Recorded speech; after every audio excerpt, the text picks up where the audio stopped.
I need to tell you something that's been eating me alive for the past year. Something I've never said out loud to anyone. I had an affair. A full-blown, all-consuming emotional and physical affair that destroyed my marriage, my family, and almost destroyed me. But here's the twisted part. It started as a complete joke. A stupid, meaningless game I played with my husband's blessing. And by the time I realized what was happening, I was already in love with someone who didn't exist. My name is Emma, I'm 34 years old, and 6 months ago, I watched my entire life collapse because I fell in love with a digital ghost. And the worst part, the absolute worst part, when I finally discovered the truth about who I'd actually been talking to all those months, it shattered everything I thought I knew about my family, my marriage, and myself. But I'm getting ahead of myself. To understand how deeply I was betrayed, you need to understand how innocently this whole nightmare began 2 years ago. My life was boringly perfect. I'd been married to David for 9 years. We had 2 kids, Sophie, 7, and Max, 5. David worked in finance, long hours but good money. I was a freelance graphic designer, working from home, which meant I handled most of the parenting. We weren't passionate anymore, not like we used to be, but we were solid, comfortable. We had our routines, our inside jokes, our Sunday morning pancake tradition. The cracks started so small I didn't even notice them. David became obsessed with this podcast about relationships. Not the self-help kind. The kind where couples talked about opening their marriages, exploring fantasies, keeping things exciting. He'd listen while doing dishes, and sometimes he'd share bits with me. I'd laugh it off. We were fine. We didn't need excitement. We had kids and a mortgage and barely enough energy for sex once a week, let alone adventures. But David kept bringing it up. Not pushing, just mentioning. How couples got complacent. How emotional affairs sometimes happened because people craved connection. How some marriages survived because partners were honest about their needs. Then one night in March, after we'd put the kids to bed and were sharing a bottle of wine on the couch, David said something that changed everything. He told me he'd been thinking about this online game he'd heard about. Not a real game, more like a social experiment.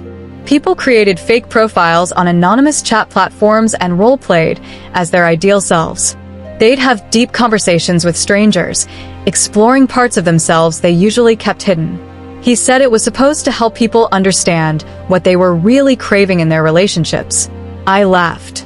I actually laughed and called it the dumbest thing I'd ever heard. But David was serious. He said he'd been feeling disconnected lately, not just from me, but from himself. He said he wanted us both to try it separately, anonymously, and then afterwards, we'd share what we learned. He promised it would help us understand each other better. He even showed me articles about couples who'd done it and claimed it saved their marriages. I should have said no. I should have asked why he really wanted to do this. But I was tired, and the wine had made me agreeable. And honestly, a tiny part of me was curious. When was the last time I'd talked to someone who didn't need something from me? Who didn't see me as mom or wife or the person who remembered to buy toilet paper? So I said yes. I said yes to what I thought was a harmless experiment. David set up the whole thing. He chose the platform, some anonymous chat app called True Self, where people matched based on personality quizzes, not photos. He helped me create my profile. We laughed about it, made it fun. I described myself as Emma, 34, creative, feeling a bit lost. I was honest about being married with kids, but I kept everything else vague. The app promised complete anonymity. No location data, no real names, messages that disappeared after 24 hours. We agreed on rules. No photos. No real identifying information. No planning to meet. It was just conversation. We'd each spend maybe an hour a day chatting with whoever we matched with, and after a month, we'd delete everything and talk about what we discovered. I matched with him 3 days later. His username was Lighthouse. Mine was Horizon. The app had matched us as 92% compatible based on our quiz answers. Our first conversation was awkward, like any first conversation with a stranger. We talked about music, books, the weather, basic stuff. I almost didn't message him back the second day. But then he said something that hooked me. He said he felt like he was living someone else's life, going through motions he'd agreed to years ago without really choosing them. He said he woke up sometimes and didn't recognize himself in the mirror. I understood that feeling so deeply it hurt. Over the next 2 weeks, Lighthouse became the best part of my day. We talked about everything: childhood dreams we'd abandoned, fears we'd never admitted to anyone, the versions of ourselves we'd killed to become adults. He was funny and thoughtful and asked questions that made me really think about my answers. He didn't just talk at me like David sometimes did. He listened. He remembered details from previous conversations. He cared. I started checking the app constantly. During breakfast, while the kids watched cartoons, in bed next to David. Just quick messages, nothing serious. Nothing wrong. Except it was already wrong, wasn't it? After 3 weeks, I told David I wanted to stop. The experiment had been interesting, but I'd learned what I needed to learn. I missed real connection, that was all. We could work on that together. David said absolutely not. We'd agreed on a month. He said stopping early would invalidate the whole exercise. He said he was getting a lot out of his conversations and wanted to see it through. He seemed almost excited, more energized than I'd seen him in years. So I kept going, and that's when everything shifted. Lighthouse started sharing deeper things. He told me about his failing marriage, how he and his wife had become strangers living in the same house. He said talking to me made him remember what connection felt like. He said I understood him in ways his wife never had. I should have pulled back. Instead, I leaned in. I told him things I'd never told anyone. How sometimes I mourned the life I'd had before kids. How I felt invisible in my own marriage. How I'd started to wonder if I'd made the wrong choices somewhere along the way. The messages got longer, more frequent, more intimate. We started saying good morning and good night to each other. We created inside jokes. We shared our daily struggles and celebrated small victories. When something happened, good or bad, he was the first person I wanted to tell. And then, exactly 4 weeks after we'd started, Lighthouse told me he was falling in love with me. I sat in my car in the grocery store parking lot, kids in the back seat, staring at those words on my phone screen. My hands were shaking. My heart was pounding, because I knew the truth I'd been avoiding for weeks. I was falling in love with him too.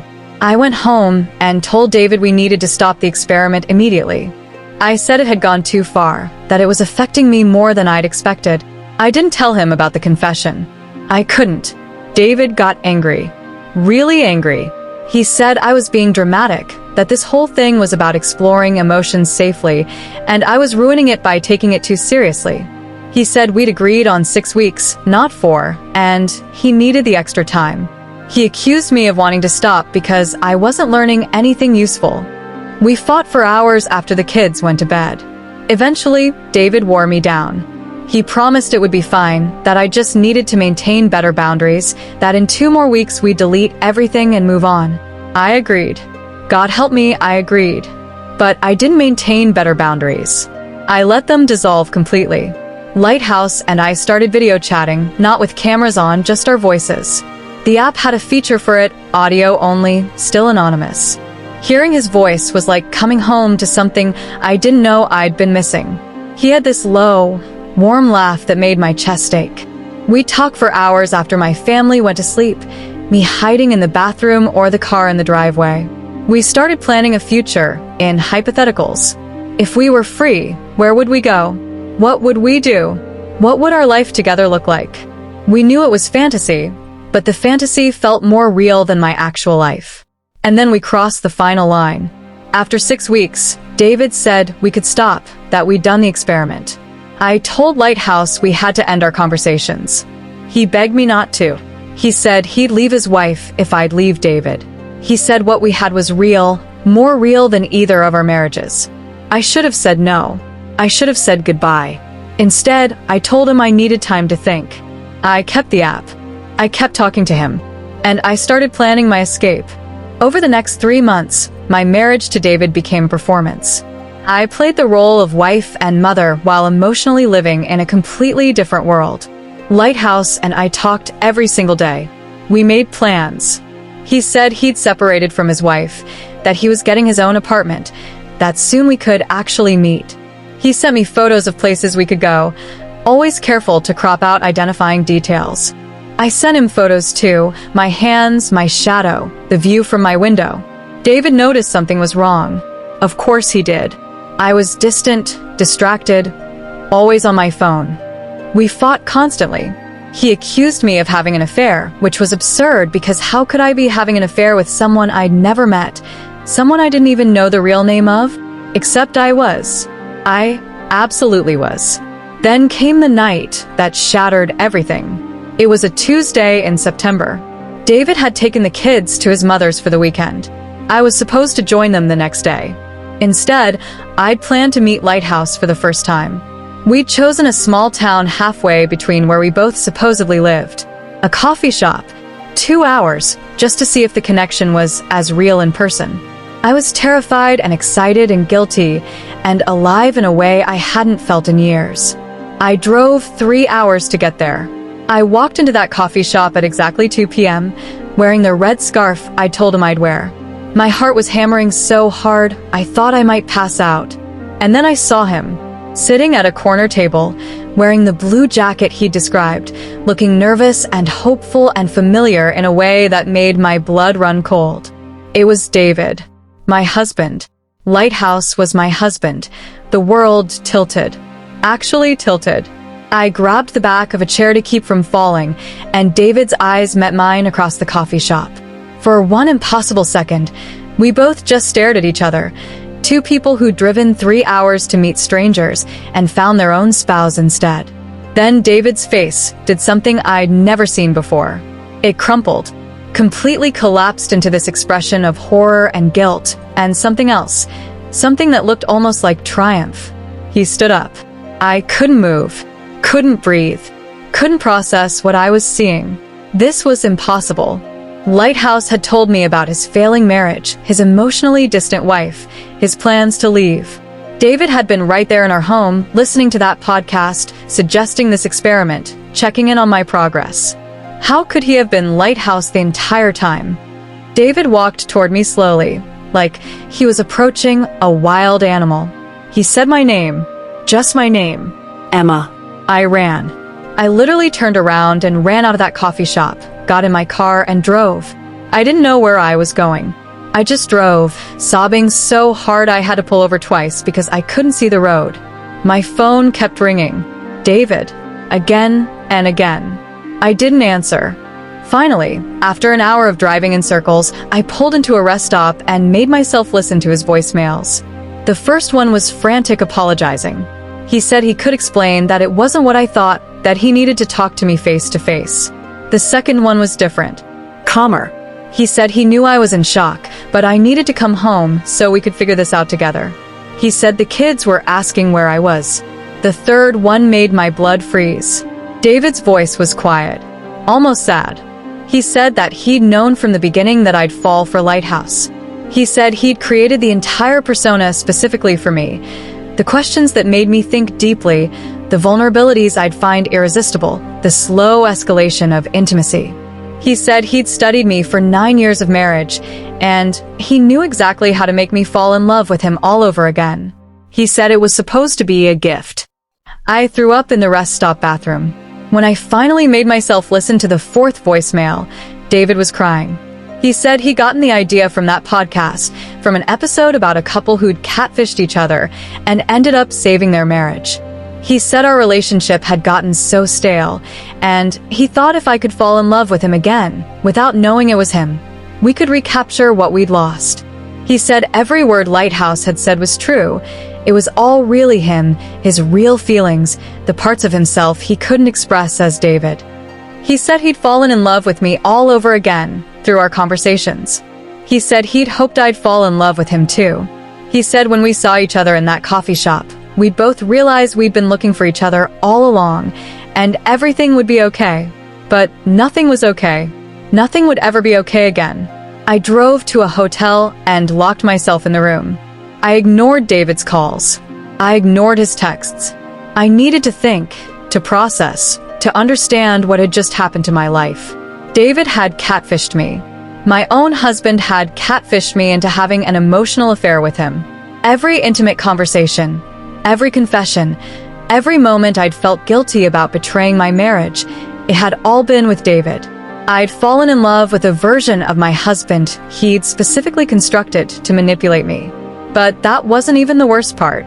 The worst part was that I was devastated Lighthouse didn't exist.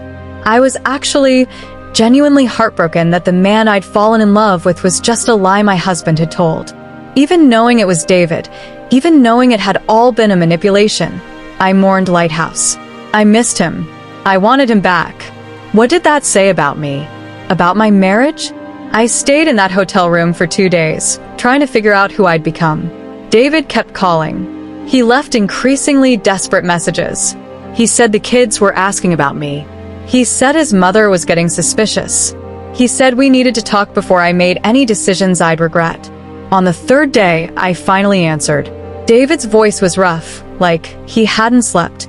He said he knew I was angry, but he needed me to understand why he'd done it. He said our marriage had been dying, and he'd been too scared to talk to me about it directly. He said he thought if he could make me see him differently, see the parts of himself he'd hidden, we could fix things. I asked him the question that had been burning in my mind for 3 days.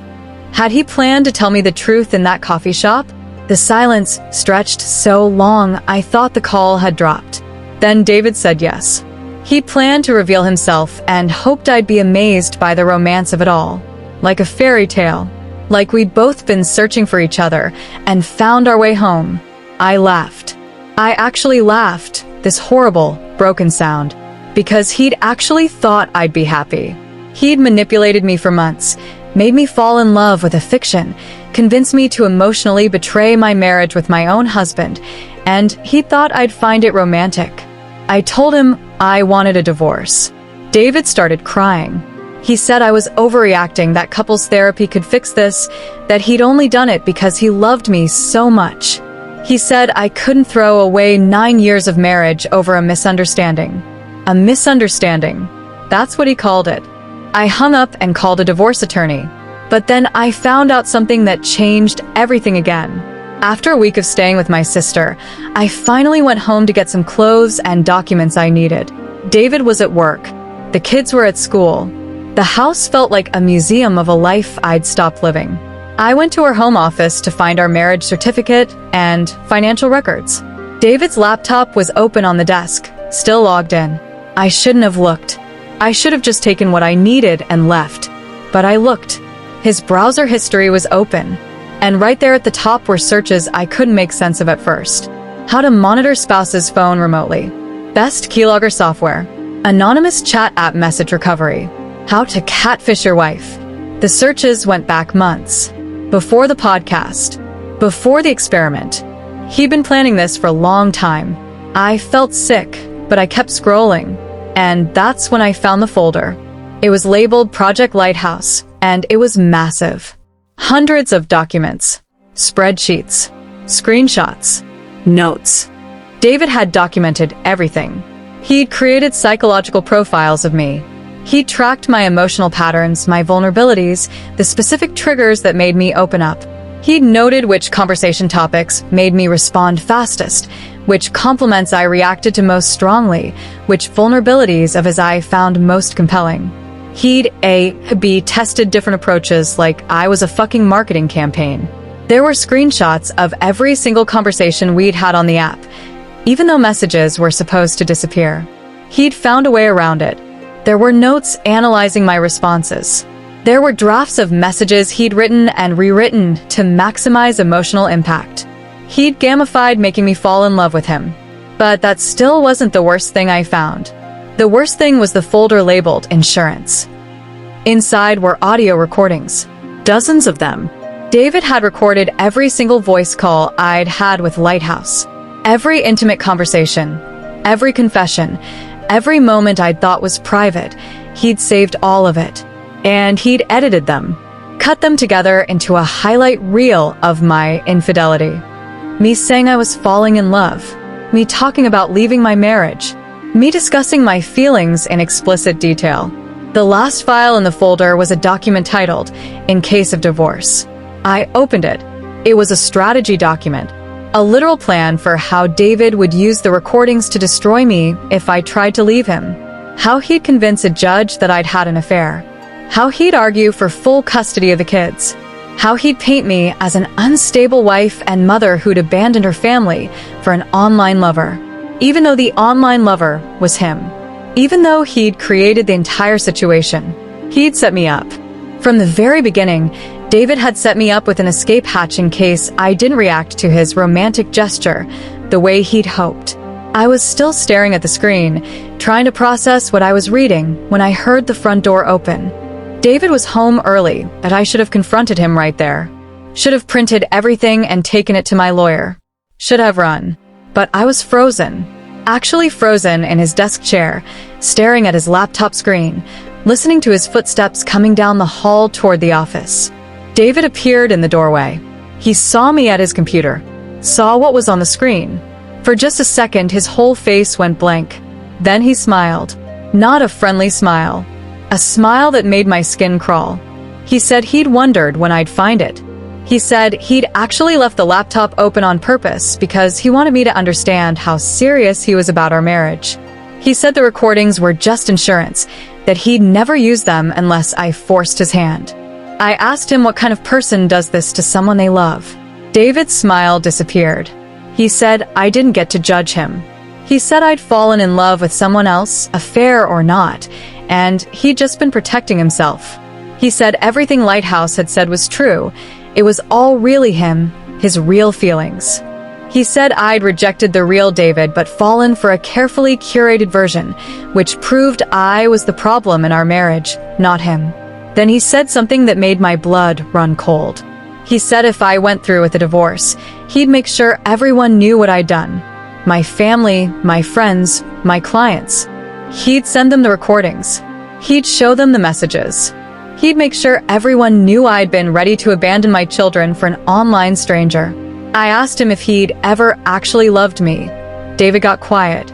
Really quiet. Then he said he'd loved me so much it scared him. He said when he realized I was pulling away, becoming someone he couldn't reach, it made him desperate. He said the podcast had given him an idea, and once he started planning Project Lighthouse, it became like a puzzle he couldn't stop solving. He said the man I'd fallen in love with was the man he wished he could be all the time.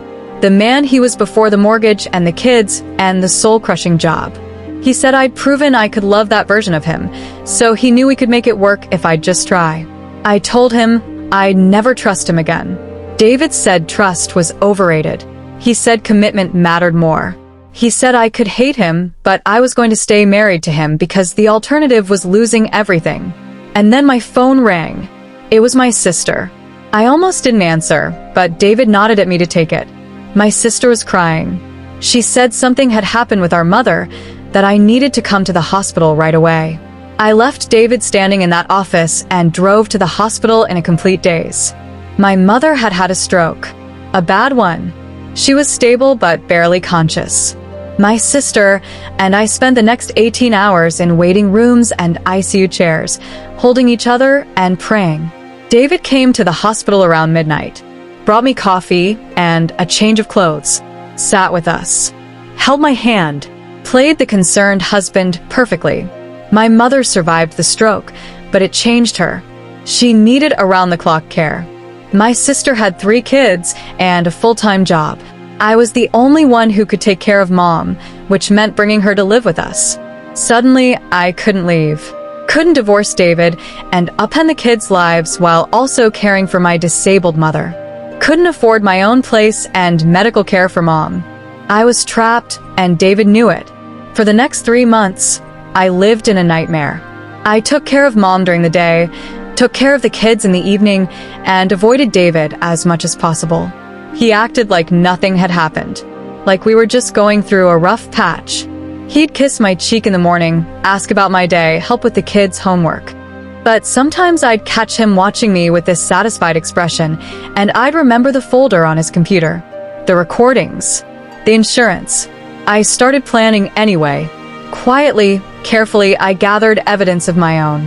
I found a tech-savvy friend who helped me access David's laptop remotely. I copied everything in the Project Lighthouse folder. Every document, every screenshot, every recording. I found old emails where David had researched catfishing techniques. I documented his threats. And then I found something else. Buried in his browser history was a forum. A community of men who called themselves marriage architects. They shared techniques for manipulating their wives into staying in relationships. Catfishing was a common strategy. So was creating mutually assured destruction situations where both spouses had dirt on each other. David had been active on the forum for over a year. He'd posted about his plans for me. Other men had given him advice, encouraged him, congratulated him when it worked. One post from the night he'd revealed himself in the coffee shop made me physically sick. He'd written that I'd run away, but he wasn't worried. He'd already set up the insurance. He'd already documented my affair. He said even if I hated him now, I'd realize eventually that I didn't have a choice. The responses were full of men congratulating him, telling him he'd done everything right, saying their wives had tried to leave too, but came around eventually. That's when I decided I had to burn it all down. I took everything I'd gathered to my divorce attorney. She was horrified. She said we had an airtight case, not just for divorce, but potentially for criminal charges. The recordings were illegal in our state. The psychological manipulation could constitute emotional abuse. The threats were coercion, but she warned me it would get ugly. David would release the recordings anyway, probably. He'd fight for custody. He'd try to destroy my reputation. Was I ready for that?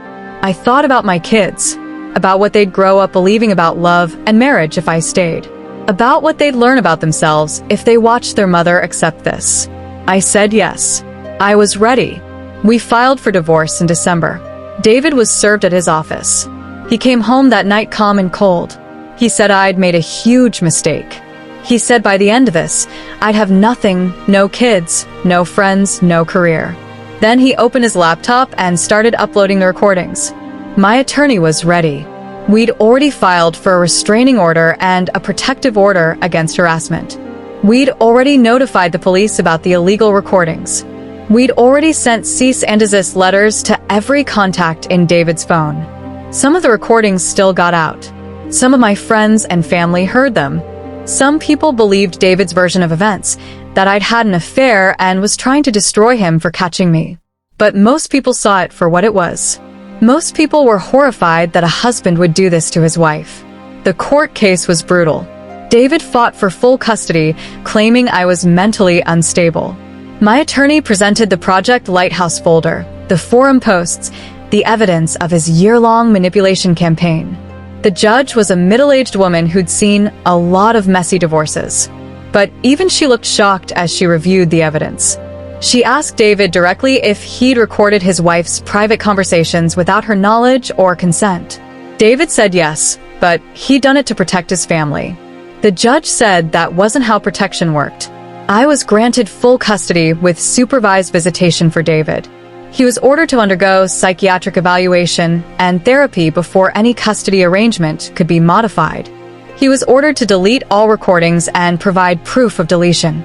He was ordered to pay child support and alimony. The judge also ordered him to stay away from the Marriage Architects Forum and any similar communities. David destroyed himself trying to keep me. That was 6 months ago. I'm still living in my house with my kids and my mom. David has an apartment across town. He sees the kids every other weekend with a supervisor present. He doesn't speak to me except through lawyers. The kids are in therapy. They know mom and dad aren't together anymore, but they don't know why. Someday I'll have to tell them. Someday they'll be old enough to understand. My mom recovered enough to tell me something I didn't know. She said she'd never liked David, not really.